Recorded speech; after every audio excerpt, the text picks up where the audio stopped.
The founder of a tech startup who was facing federal fraud charges was also in charge of a local school. Joanna Smith-Griffin is accused of receiving nearly $10 million from investors and using the money to buy a house and pay for her wedding.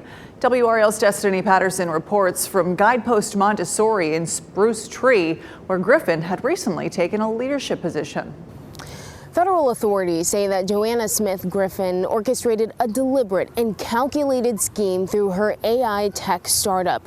Most surprised to hear these accusations, parents of students at this private school here in Northeast Raleigh, where she served as head of the school. A WRAL viewer shared this email sent out to families back in August, welcoming Joanna Griffin as the new head of the school.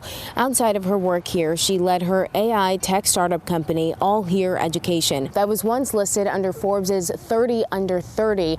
The company focused on reducing absenteeism and increasing student and family engagement. Barely 3 months after this announcement, she now faces several federal fraud charges. Court documents say Griffin, quote, repeatedly misled investors, employees, and customers by inflating All Here's revenue. In total, court documents say Griffin fraudulently obtained nearly $10 million from investors and then used some of the money to pay for her house and her wedding. A school employee told me that they had no comment on the situation, but after we started asking questions about Griffin's ties to the school, she said that they would be sending out a letter to parents.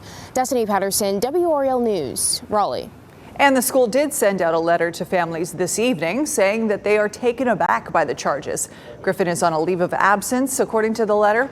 If convicted, she could spend more than 40 years in prison.